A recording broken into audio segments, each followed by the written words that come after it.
अस्सलाम वालेकुम ji and welcome back to my channel. उम्मीद करती हूँ कि आप सब खैरियत से होंगे और मैं भी बिल्कुल खैरियत से हूँ। अच्छा जी, आज का व्लॉग है ज़ू के बारे में। मुल्तान में आप सबको पता ही होगा कि city theme park, city zoo के बारे में काफ़ी चल रहा है कि जी बहुत अच्छा है, बहुत ज़बरदस्त है। तो हम लोगों ने सोचा कि क्यों ना आज हम लोग जाके विज़िट की करें कि कैसा है, कैसा ज़ू है और कैसा थीम पार्क है, क्योंकि सब कह रहे थे कि जी थीम पार्क है, थीम पार्क है, ज़ू है, बहुत अच्छा है, रिकमेंडेड है, 100% रिकमेंडेड है। आप लोग जाएँ, बच्चों को लेके जाएँ, बहुत इंजॉय करेंगे, बहुत एक्साइटेड होंगे बच्चे। तो जी हमने सोचा कि आज हम आपका इसके बारे में रिव्यू भी देंगे और बताएंगे। आपको ज़रूर रिकमेंड करूँगी मैं वीडियो के एंड में कि आपको जाना चाहिए या नहीं जाना चाहिए। तो जी सबसे पहले तो ये है कि आपको जाने के लिए यहाँ पे बहुत ज़्यादा टाइम चाहिए। जैसे कि आपने देखा, मैंने सारी चीज़ें स्टार्ट में मेंशन की हैं कि कौन सी चीज़ मतलब आपको आहिस्ता आहिस्ता आहिस्ता यानी काफ़ी आगे ट्रैवल करना पड़ा, इवन के यूनिवर्सिटी से भी आगे। देन हमें लगा शायद बुज से थोड़ा आगे होगा, जी डीएचए से थोड़ा ही आगे होगा, डीएचए है, डीएचए से भी काफ़ी आगे आके देन हम लोग यहाँ पर पहुँचे थे। तो जी टाइम टेकिंग बहुत ज़्यादा है, ट्रैवलिंग बहुत ज़्यादा है। जो लोग यानी दूर वालों के लिए खैर ज़्यादा होगा, जो इस गुलगश्त में रह रहे हैं, या गुलगश्त वालों के लिए भी खैर करीब नहीं है, लेकिन ठीक है, आप लोग विज़िट कर सकते हैं। इसका रिव्यू जी मैं आपको एंड में दूंगी। तो चलें जी, पहले आप लोग इसको अच्छे तरीके से देखें और देखने के बाद डिसाइड तो खैर आप खुद ही कर लेंगे। रिव्यू खैर आपको एंड में मिलेगा। चलें जी, तो अब चलते हैं वीडियो की तरफ। वीडियो देखें, एंजॉय करें और वीडियो को लास्ट में एंड तक ज़रूर देखिएगा, ताकि आप लोगों को पता चल सके कि आप लोगों को यहाँ जाना चाहिए या नहीं जाना चाहिए। फिर भी अगर आप लोग जाके देखना चाहिए तो आप लोगों की मर्ज़ी है, लेकिन मेरे रिकमेंडेशन के बाद भी अगर आप लोग ये खैर आपके ऊपर है। चलें हम वीडियो की तरफ चलते हैं।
अच्छा जी, तो यहाँ हुआ ये था कि जहाँ जहाँ तक अभी तक आपने वीडियो देखी है, तो उस साइड पर तो जी जस्ट यानी एंटर होते ही राइट साइड पर हम गए थे। तो वहाँ पे तो जस्ट जो आपने देखे हैं कि लाइन थे, एक ही लाइन था आई गेस, और उसके साथ उसकी फ़ीमेल भी थी। लेकिन ख़ैर आगे जस्ट टाइगर था, और मतलब बस एक दो ही थे, इससे ज़्यादा आगे कुछ भी नहीं था। हम लोगों को लगा शायद आगे की तरफ पार्क होगा, लेकिन हम जब आगे की तरफ गए तो वहाँ पे सब बंद था, यानी कुछ भी नहीं था। हम लोगों को वहाँ से टर्न करके वापस आना पड़ा। तो जी यहाँ से हम जहाँ से हम एंटर हुए थे वहीं से लेफ़्ट साइड पे हमें दोबारा जाना था, और वहाँ उन्होंने बोला कि जी बाकी का ज़ू यहाँ पर है, आप यहाँ पे जाकर विज़िट कर सकते हैं। तो जी अब हम यहाँ पे लेफ़्ट साइड की तरफ जा रहे हैं, और ये सारा व्यू मैं आपको आगे का दिखा रही हूँ। यानी यहाँ पे इन्होंने बोला था जी आगे सारा बड़ा ज़ू है और सारे एनिमल्स यहीं पर हैं। तो जी चले चलते हैं और यहाँ भी आप देख लें कि कैसा था ज़ू।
अच्छा जी, तो आप सबको लग रहा होगा कि जी ये बार-बार एनिमल्स रिपीट ही हो रहे हैं। नहीं जी, ऐसा बिल्कुल भी नहीं है, एनिमल्स रिपीट नहीं हो रहे हैं, एनिमल्स जस्ट थे ही यही। तो जी हमें लगा कि शायद आगे काफ़ी ज़्यादा है, हमें कंटिन्यू करना पड़ेगा, तो आगे जाके हमें काफ़ी एनिमल्स देखने को मिलेंगे, डिफरेंट वैरायटी के होंगे। जैसे कि बच्चे भी इस चीज़ को लेके एक्साइटेड होते हैं कि जी डिफरेंट वैरायटीज़ होंगी और बहुत सारे एनिमल्स होंगे। तो वहाँ पे एक दो फैमिली से हमने पूछा कि जी आगे और है या नहीं है, तो उन्होंने बोला नहीं जी आप आगे चले जाएँ और आगे और है।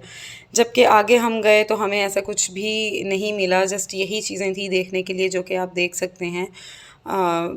इसके अलावा कोई ख़ास एनिमल्स नहीं थे, और जस्ट ये सारा इतना मतलब इतना डिस्टेंस पे है, इतना डिस्टेंस पे है सब कि आपको बहुत ज़्यादा चलना पड़ता है। और अगर आपके साथ छोटे बच्चे हैं तो I will definitely not recommend you, क्योंकि छोटे बच्चों के साथ आपको इतनी गर्मी में चलना पड़े तो मेरा नहीं ख्याल कि आपको यहाँ जाना चाहिए। हालांकि हम शाम के टाइम निकले थे ताकि हम लोग सही तरीके से एंजॉय कर सके, दोपहर में गर्मी ना हो, लेकिन शाम के टाइम भी हम लोगों को इतनी स्वेटिंग हुई और उसके अलावा हमें इतना चलना पड़ रहा था, इतना चलना पड़ रहा था। तो जी ये है कि बहुत ज़्यादा चलना पड़ रहा था। खैर हाँ, अगर आप लोग वॉक करने इतना दूर ट्रैवल करके जाना चाहते हैं जी, तो वो आपकी मर्ज़ी है। लेकिन मेरी तरफ से तो जी बिल्कुल ये रिकमेंड नहीं करूँगी मैं कि आप लोग यहाँ जाएँ और अपना टाइम वेस्ट करें, क्योंकि हमें तो जी पता नहीं किसने ये बात कह दी और हमने अपना टाइम वेस्ट किया है। But I will not recommend you all. तो जी कुछ कमेंट्स हैं जो मेरे हस्बैंड ने दिए थे, आप ये उसको था ज़रूर जी सुनिएगा घटिया एंड तक, ताकि आप लोग आने से एडवेंचर यहाँ बच सकें। जो हमने किया। इतना दूर भी आए इतना नाम सुनकर और यार मुझे लगता है लोग। उन लोगों ने हमें रेफ़र किया था, क्योंकि उन लोगों को खुद समझ में नहीं आया था ये पार्क। उन्होंने कहा हम जलील हुए तो आप लोग भी जलील हो के आओ। मेरे एक बहुत ही प्यारे दोस्त ने सिटी ज़ू का और थीम पार्क का रेफरेंस देते हुए ये कहा था कि ये पार्क बहुत ही ज़्यादा अच्छा है DHA के मुकाबिल। आई थिंक उसने शायद DHA का पार्क देखा नहीं था और उसने जस्ट एक अपना रिव्यू देने के लिए कि जी हम भी पार्क घूमते हैं, उसने हमें यहाँ पे रेफ़र कर दिया। यहाँ आने के बाद पता चला कि पैसा तो बहुत लगा है, ज़मीन भी बहुत बर्बाद की है, बागों को काट के, बहुत सारे आम के बागात काट के ये नायाब चीज़ बनाई है, जिसके अंदर सिवाय टाइम के ज़िया और वक्त का ज़िया करने के साथ साथ पैसे का और इस गर्मी के अंदर अपनी हिम्मत को भी ज़िया करने का ही बेहतरीन लुत्फ़ उठाया हमने। ज़लालत के सिवा, बच्चों के साथ ज़लालत के सिवा और कुछ नहीं है। बेहतरीन यही है कि आप लोग इस गर्मी के अंदर घर का AC ऑन करके आराम से रूम के अंदर बैठे रहें और बच्चों को नेशनल जियोग्राफी दिखा दें, खाना ऑर्डर करके खाना एंजॉय करें। खाना ऑर्डर कर दें। लेकिन अब क्या करेंगे, फूड पांडा भी बेचारा आहिस्ता आहिस्ता मिटता ही जा रहा है। बाज़ार से खुद ही जाके लेके आना पड़ेगा खाना आपको। होम डिलीवरीज आप डायरेक्ट ले लें, फूड पांडा से बेहतर है। रेकमेंड यही करूँगा, फूड पांडा से बेहतर आप होम डिलीवरी ले लें। एक तो आपको रेट भी मुनासिब मिलेगा और खाना भी गर्म मिलेगा। फूड पांडा वाला नहीं होगा जिसमें भी अच्छी मिलेगी, जिसमें फूड पांडा खुद ही अपने कस्टमर्स के खानों को चेक करके टेस्ट का वो खुद ही अंदाज़ा लगा के फिर बेचते हैं। पता ये चलता है कि ज़्यादा खाना खाया हुआ है और रेट भी आपको 30 की चीज़ 70 में मिलेगी, 30 की चीज़ 70 में मिलेगी। बेहतरीन यही है, बच्चों को नॉलेज अगर देना ही है ज़ू का तो नेशनल जियोग्राफी लगाएं नेट पे, घर में AC ऑन करें और आराम से बैठ के देखें। हमारी तरह जलील होने की ज़रूरत नहीं है, आप लोगों को एंजॉय करें। यहाँ आपको जगह जगह वाशरूम मिलेंगे, जानवरों की जगह आपको जगह जगह वाशरूम ही मिलेंगे।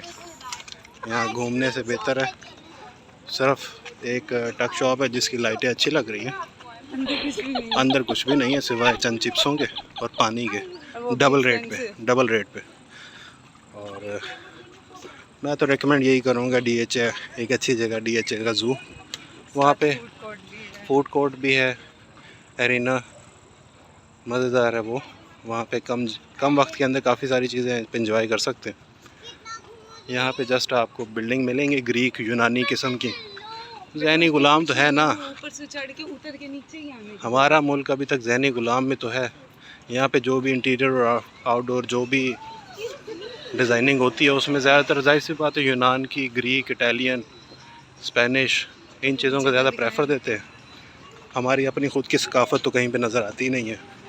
जो भी मॉडर्न कॉलोनीज़, मॉडर्न चीज़ें बन रही हैं उसमें हमारी अपनी सकाफ़त नहीं है कहीं पे भी।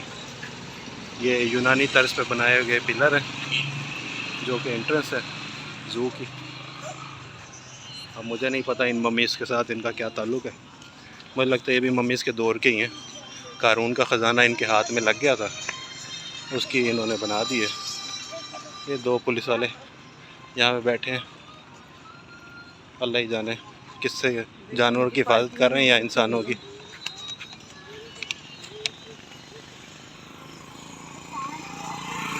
इतनी दूर पार्किंग के 30 रुपये भी लेंगे अभी ये। पार्किंग भी खाली है ना, अंदाज़ा पार्किंग से अंदाज़ा लगा सकते हैं कि किसी ने एक दफ़ा जो देख के गया, मेरे ख़्याल में दूसरों को जलील करने के लिए आगे मशवरा दे दिया। वैसे पार्किंग के अंदाज़ा लगा सकते हैं, कोई इतनी ख़ास जगह नहीं है। अच्छा जी, तो ये थी मेरी आज की वीडियो और मेरी रिकमेंडेशन थी। बाकी आप लोगों का अपना ओपिनियन है, आप लोग खुद जाकर देख सकते हैं। Thank you for watching everyone. Like, share and subscribe. Please press the bell icon.